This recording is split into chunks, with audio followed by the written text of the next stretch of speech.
सबसे पहले भगवान भोलेनाथ के चरणों में प्रणाम करती हूँ, मेरा प्रणाम स्वीकार हो। आदि शक्ति माँ भवानी गौरा के चरणों में प्रणाम करती हूँ, मेरा प्रणाम स्वीकार हो। सभी देवी देवताओं के चरणों में प्रणाम करती हूँ, मेरा प्रणाम स्वीकार हो। आप सभी गुरु भाई गुरु बहनों के चरणों में प्रणाम करती हूँ, मेरा प्रणाम स्वीकार हो। गुरु भाई गुरु बहनों, आप लोगों के साथ से, आप लोगों के सपोर्ट से महादेव की कथा और शिव शिष्यों तक पहुंचती है। तो आप लोगों से हाथ जोड़ के निवेदन है कि आप लोग कथा को ज़्यादा से ज़्यादा शेयर करिए, ताकि महादेव की कथा और शिव शिष्यों तक पहुंच सके। अगर जो आप लोग चैनल पे नए आए हैं तो सब्सक्राइब कर लीजिए, ताकि जो भी वीडियो पढ़े, जो भी कथा पढ़े, वो आप लोगों तक आसानी से पहुंच जाए। कमेंट में महादेव का नाम जरूर लिखिए। भगवान का नाम लिखने से, बोलने से सारे कष्ट दूर हो जाते, सारी परेशानी दूर हो जाती। देखिए, हमारे बीच भगवान हमारे घर ही में रहते हैं, पर हम समझ और देख नहीं पाते। हमारे माता पिता और माँ की उपमा तो इस ब्रह्मांड में कोई नहीं दे सका है। माँ तो वो है जो अपने शरीर से, अपने तन से कितना कष्ट उठाने के बाद एक बच्चे को जन्म देती है, उसको कितने कष्टों से पालती है, पोसती है। बाकी जिसके जीवन में माँ नहीं है, वो व्यक्ति बिना माँ के कैसा जीवन उसका होता हो। देखिए, माँ की बात चल रही है तो माँ की एक बात याद आ गई। जग में माई बिना के हुए सहाई ना होई, जग में माई बिना के हुए सहाई ना होई। केहू के तनो दुलारी बाकी माई ना होई, केहू के तनो दुलारी बाकी माई ना होई। माई के दूधवा जैसन कवनो हो, माई के दूधवा जैसन कवनो मिठाई ना होई। माई के प्यार जैसन केहू सहाई ना होई, माँ के ममता जैसन केहू दुलारी ना होई। देखल जा गुरु भाई गुरु बहनों, सब कितना हो कोशिश कर ले, सारे रिश्ते तो मिल जाते हैं, पर माँ हमारे जीवन में एक ही होती है। सारे रिश्ते तो बन जाते हैं, पर माँ दोबारा नहीं मिलती। माँ अपने भूखों रह जाती है, पर अपने बच्चों का ध्यान हमेशा देती है कि हमारा बच्चा खाया कि नहीं खाया। बच्चा अगर जो बिना खाए बाहर चला गया, शाम को घर वापस लौटता है, तो माँ का ध्यान उसके पॉकेट पे या उसके हाथ पे नहीं है कि वो कुछ लेके आया कि नहीं, उसके पेट पे रहता है कि हमारा बच्चा कुछ खाया कि नहीं खाया। माँ जीते जी तो अपने बच्चों का ध्यान देती ही है, बाकी इस दुनिया में नहीं रहती है तब भी माँ ध्यान देती है। आज मैं जो कथा सुना रही हूँ, एक ऐसी ही माँ की कथा है। देखिए, एक राज्य में एक राजा थे, रानी थी। राजा बड़े ही कुशल राजा थे, उनकी प्रजा भी उनसे प्रसन्न रहती थी, क्योंकि राजा जो थे बड़े धर्मात्मा थे, बहुत न्यायप्रिय थे, अपने प्रजा के साथ कभी दुर्व्यवहार नहीं करते थे। जहां का राजा अगर जो प्रजा के साथ न्याय अच्छे से करता है, प्रजा का ध्यान रखता है, तो वहां की प्रजा भी उस राजा को उतना ही पसंद करती है जैसे अपने परिवार के एक सदस्य। राजा रानी दोनों महादेव के परम भक्त थे। बाकी उनको एक कष्ट था, एक परेशानी थी, उनकी कोई संतान नहीं थी। उनकी कोई संतान नहीं थी। एक दिन उनके राज्य में एक महात्मा जी आए। महात्मा जी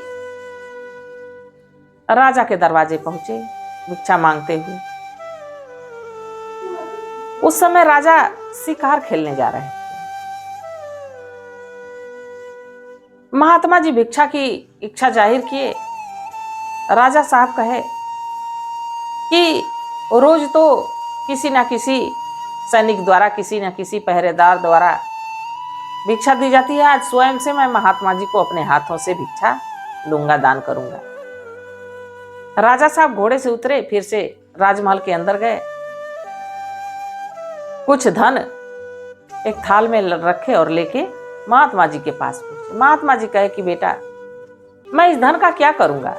हम संत समाज के लोग हैं, हम लोगों को अनाज पानी जो मिलता है उसी से हम लोग अपना जीवन यापन करते हैं और भगवान को याद करते हैं। हम इस धन का क्या करेंगे?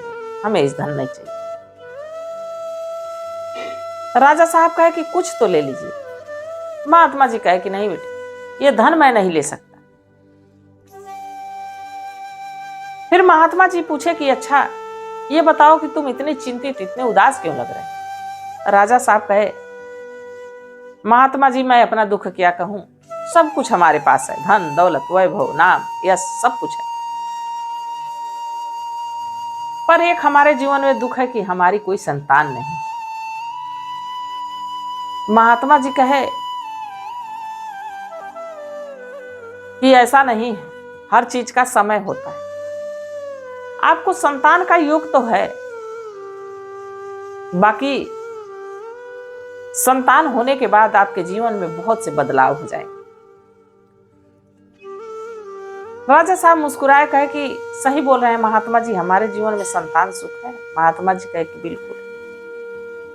फिर महात्मा जी को जलपान कराए, वहां से महात्मा जी चले गए। राजा साहब भी शिकार खेलने चले गए। अब धीरे धीरे समय बीतने लगा। एक दिन राजा साहब को ये खबर मिली कि रानी गर्भवती है। राजा साहब बहुत प्रसन्न हुए कि देखो महात्मा जी की वाणी सत्य थी। अब समय के साथ रानी को एक सुंदर सी कन्या जन्म ली और जैसे ही कन्या पृथ्वी पे गिरी, रानी का स्वर्गवास हो गया। वो इस पृथ्वी को ही छोड़ के चली गई। देखिए, मनुष्य आता तो है, अपने कर्मों के अनुसार मनुष्य योनि में जन्म लेता तो है, बाकी हमारे कर्म, हम कौन सा कर्म किए थे कि मनुष्य योनि में आए और कौन सा कर्म कर रहे हैं, अब हम किस योनि में जाएंगे, क्या हम करेंगे, अपना कर्म। अब रानी तो उनका कर्म यहां से पूरा हो गया था, इस दुनिया को छोड़ के चली गई। राजा के यहां बात पहुंची। राजा बड़ा दुखी हुए। अगर जो रानी रहती तो राजमहल में खुशियां ही खुशियां थी, पर एक तरफ खुशी आई और एक तरफ दुख भी आ गया। बाकी राजा साहब हिम्मत नहीं हारे, एक दाई माँ लगाए। अब बेटी का पालन पोषण शुरू हो गया। धीरे धीरे समय बीतने लगा। जैसे ही 1 साल बीता, लोग, सबके नात रिश्तेदार, अब राजा साहब के मंत्री, जो उनके सलाहकार थे, सभी लोग यही कहने लगे कि राजा साहब दूसरा विवाह कर लीजिए। अब राजा साहब ना करते हुए कब तक नहीं करते। कुछ समय बीता, कहे राजा साहब की सही कह रहे हैं लोग, बिटिया सयानी हो रही है, धीरे धीरे बड़ी हो रही। अगर जो दूसरी रानी आ जाएंगी तो इसका भी ध्यान देंगी और साथ में हमारी भी परेशानी दूर हो जाएगी। अब राजा थे ही, उनको दूसरे राज्यों से रिश्ता आता रहता था। उसी समय एक राजकुमारी का रिश्ता आया। राजा साहब को शादी के लिए तैयार हो। शादी होके नई रानी घर में आ गई। जब रानी का गृह प्रवेश हुआ, राजा साहब अपनी बच्ची को गोद में उठाए और कहे कि भाग्यवान, ये हमारी बेटी, समझो तो ये बड़ी दुख की मारी है, बड़ी विपत्ति की मारी है और तुम्हारे रूप में इसको मां मिल रही है। तो आज से तुम्हारी बेटी हुई, और तुम इसकी माँ हुई। इसको कभी कोई कष्ट मत होने देना। यही कहते हुए राजा अपनी बेटी को रानी के गोद में पकड़ाए। रानी मुस्कुराते हुए उसको गोद में पकड़ तो ली, पर देखिए कभी कभी किसी किसी के चेहरे का भाव कुछ और रहता है और मन का भाव कुछ और रहता है। और जो लोग ऐसे होते हैं वो बड़े खतरनाक होते हैं कि चेहरे पे तो मुस्कुराहट दिखा रहे हैं, चेहरे का तो भाव दिखा रहे हैं कि बहुत प्रसन्न है, पर अंदर से कितना क्रोध भरा हुआ है कि अगर जो निकल जाए तो सब कुछ समाप्त कर दे। रानी बड़ी ही दुराचारी थी। जब तक राजा सामने रहते तब तक बेटी का ध्यान देती, जब राजा चले जाते तो बेटी का ध्यान नहीं रानी देती। धीरे धीरे समय बीतने लगा। बिटिया जैसे 4-5 साल की हुई, रानी को भी एक कन्या हो गई। अब ज्यादा समय रानी अपने कन्या पर देने लगी। राजा साहब भी अब कहीं से भी घूम के आते तो अपनी छोटी बेटी के पास ही जाते, रानी के पास ही जाते। अब धीरे धीरे रहते रहते रानी से भी प्रेम हो गया था। अब बड़ी बेटी का ध्यान ही नहीं देती और रानी अब अपनी हद से पार करने लगी। उस लड़की को ठीक से भोजन नहीं देती। अब राजा साहब से बेटी से कोई मतलब नहीं रहता था और रानी साहिबा जो आटे का चालने पे भूसी निकलता है उसका रोटी बना के, जो चावल के आगे का खुद्दी निकलता है उसका चावल बना के उस लड़की को देती थी। फिर भी वो लड़की खा के और धीरे धीरे धीरे धीरे बड़ी होती रही। बाकी देखिए राजमहल में आप लोग सोचेंगे कि राजमहल में तो तरह तरह के भोजन बनते होंगे, तरह तरह के मिष्ठान बनते होंगे। बाकी बिटिया को कुछ नसीब नहीं होता था। एक दिन जैसे उसको रोटी मिली, रोटी को लेके गौशाला में चली गई, बैठ के एक किनारे खूब रो रही। तभी एक गाय आवाज देती है, बिटिया क्यों रो रही? कहीं क्या करें गौ माता, हम तो बदनसीब हैं, हमारी माँ हमारे जन्म लेते ही इस दुनिया को छोड़ के चली गई और जो हमारी नई माँ है वो हमको ऐसी रोटी बना के देती है कि गले में जाके अटक जाती है। गौ माता कहे कि ऐसा बिटिया कि इस रोटी को हमको खिला दो और जो हमारे लिए भोजन आएगा उसको तुम कर लेना। अब लड़की उस रोटी को गौ माता को खिला दी और जैसे खिलाई, सोचिए स्वर्ग से इतना तरह तरह का भोजन आया। लड़की देख के प्रसन्न हो गई, पहली बार ऐसा भोजन देखी, खूब खाई। अब रोज उसी गौशाला में जाती, गौ माता के सामने बैठती, रोटी गौ माता को खिलाती। जो गौ माता के लिए भोजन आता वो लड़की खाने लगी। अब धीरे धीरे सयानी होने लगी और उतनी ही रूपवान, उतनी ही सुंदर। अब ये बात रानी को हजम नहीं हो रही थी। देखिए बुरे लोगों का बुरा विचार भी होता है, हमेशा दूसरों के बारे में बुरा ही सोचते रहते हैं।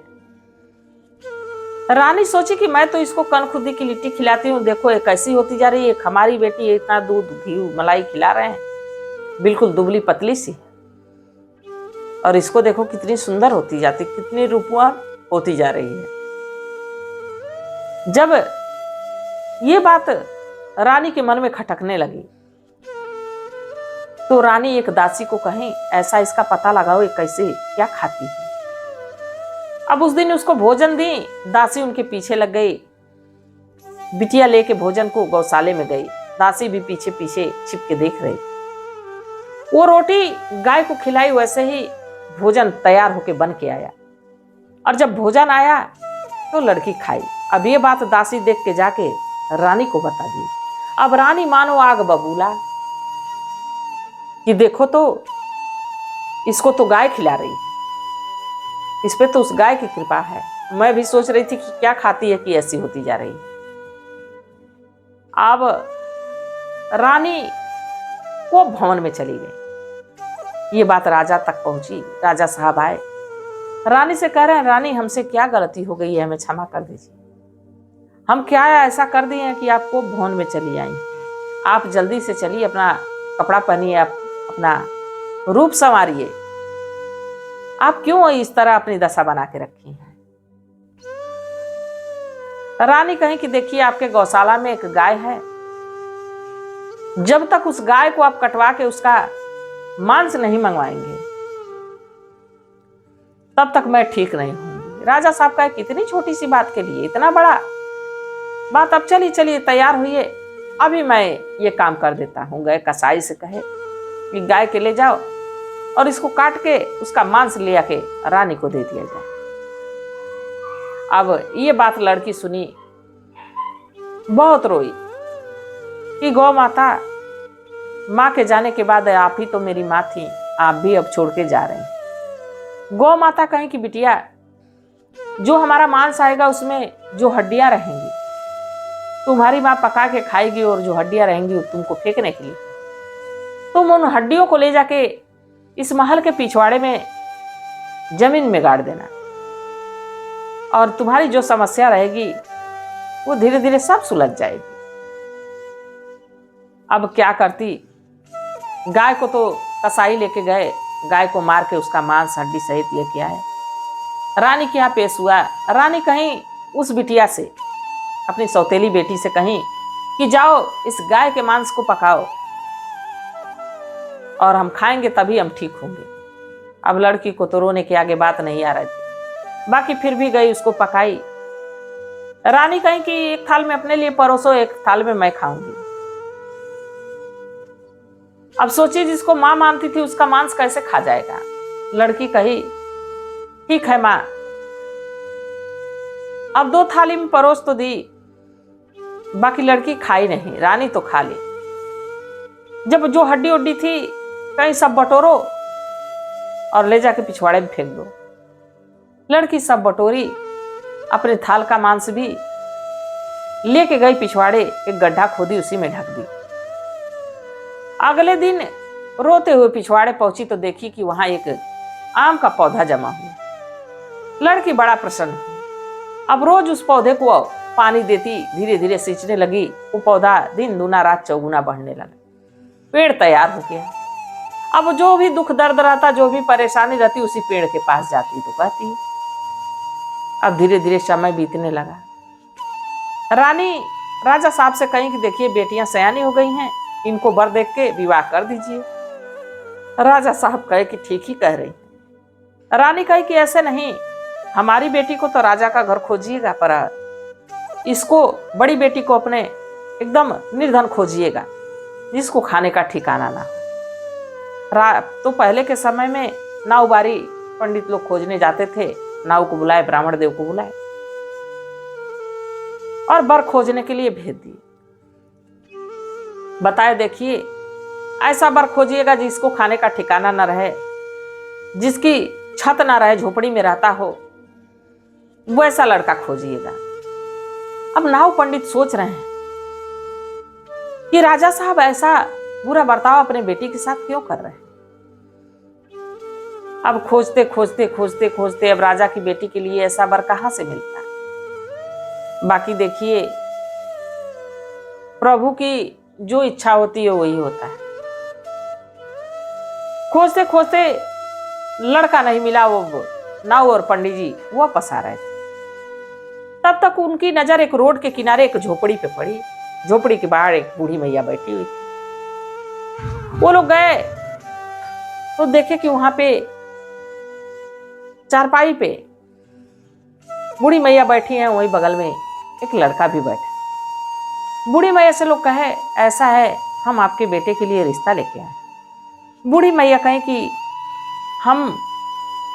हमारे पास आप आए हैं, हमारे पास तो कुछ है नहीं और रहने के लिए घर भी नहीं है, तो हम बहू कैसे ला के रख सकते। वो लोग कहे नहीं, हम तो आप ही के बेटे से विवाह करेंगे और ये विवाह राजा की बेटी से होगा। जब राजा की बेटी का नाम सुनी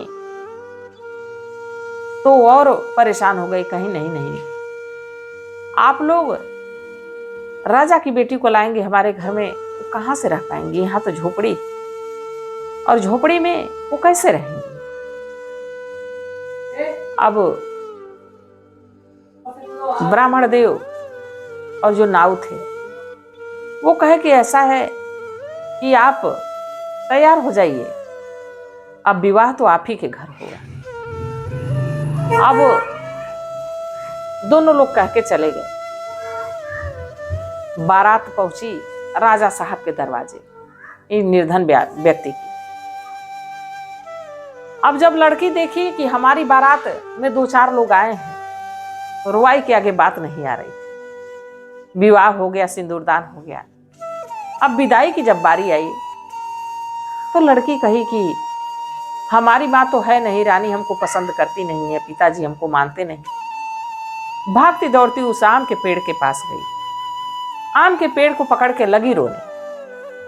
आम के पेड़ को पकड़ के लगी रोने तो आम के पेड़ के पास से आवाज आती है कि बेटी, इस जड़ के पास खोदो, यहाँ पे कुछ है। जब लड़की वहां खोदती है तो देखती है कि एक घड़ा निकलता है, उसमें से सोने चांदी, खूब हीरा जड़ाऊ, गहने, साड़ी, सब कुछ है। अब वो लड़की बड़े खुशी खुशी सब गहना पहनी, साड़ी पहनी और जाके डोली में बैठ गई। डोली का हार उठाए लेके चल दिए। अब वो डोली तो उस झोपड़ी में पहुंची, बाकी सजी धजी गहने में लदी हुई बूढ़ी मैया देखी तो कहीं कि हमारे घर तो साक्षात लक्ष्मी आई। भगवान ने हमारी पुकार सुन ली, साक्षात लक्ष्मी को हमारे पास भेज दिए। अब उस घर में वो लड़की रहने लगी। धीरे धीरे धीरे धीरे समय बीता और वो लोग संपन्न हो गए। राजा साहब से भी बढ़िया उन लोगों का ठाट बाट हो गया। और इधर देखिए, जो उनकी दूसरी बेटी थी, उसके लिए लगे लोग बर खोजने। बर खोजते खोजते खोजते खोजते बर तो एक राजा के यहां मिल गया। विवाह होकर लड़की अपने ससुराल गई। ससुराल गई तो पति मांस मदिरा का पान करता था, लड़की को बहुत मारता पीटता था, बहुत सताता था। और धीरे धीरे राजपाट भी समाप्त हो गया। दर दर की ठोकर खाने लगी बिटिया। जब ये बात रानी को पता चली कि हमारी बेटी दर दर की ठोकर खा रही है और जो हमारे सौतन की लड़की थी वो रानियों की तरह रही, तो बड़ा उनको कष्ट हुआ कि देखो, हम तो उसको निर्धन के घर भी आए थे, अपनी बेटी को राजा के घर भी आए थे। देखिए, भाग्य, किस्मत किसी की कोई ले नहीं सकता है। उनके जीवन में राज सुख लिखा था तो राज आ ही गया, महादेव की कृपा हो ही गई। और एक बेटी को अपने राजा के घर की, वो फकीर हो गया, रंक हो गया, सब कुछ समाप्त हो गया। हम अगर जो दूसरों को दुख देते हैं तो हमको दुख देने के लिए भगवान स्वयं बैठे रहते हैं। हम अगर जो किसी को दंड देते हैं, किसी को प्रताड़ित करते हैं, तो उसके लिए हम भी तैयार रहें कि जब भगवान की नजर घूमेगी तो भगवान कितना प्रताड़ना देंगे हम।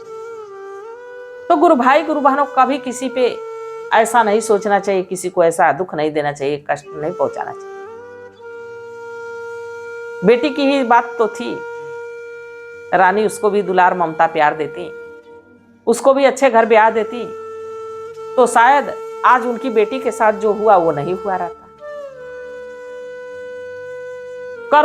करते तो हम समय से दूसरों के साथ गद्दारी हैं, पर हमारे साथ कब हो जाएगी किसी ने जाना है। आने वाले समय को किसी ने देखा है, जाना है कि आने वाले समय में हमारे साथ क्या होना है। तो जो आज हमारा चल रहा है उसको अच्छे से जिए, उसको बढ़िया से जिए, किसी के साथ दुर्व्यवहार ना करें, किसी की आलोचना ना करें, किसी के साथ कोई ऐसा पाप ना करें जिससे आने वाले समय में हमको कष्ट मिले, हमको पीड़ा मिले। अगर जो आप बीज जैसा बोएंगे वैसे ही तो फसल आप काटेंगे। आज अगर जो हम पाप करेंगे तो कल क्या हमको अच्छा फल मिलेगा? नहीं। अगर जो हम आज करते हैं उसका फल जरूर आने वाले समय में मिल जाएगा। तो कर्म करने से पहले एक बार जरूर सोचें। गुरु भाई गुरु बहनों, आप लोगों को कथा कैसी लगी जरूर बताइएगा। मैं भी महादेव से प्रार्थना करती हूँ कि हे भोलेनाथ, हे शिव गुरु, सभी गुरु भाई सभी गुरु बहनों पे अपनी दया दृष्टि बनाए रखिएगा, इसी कामना के साथ। हर हर महादेव।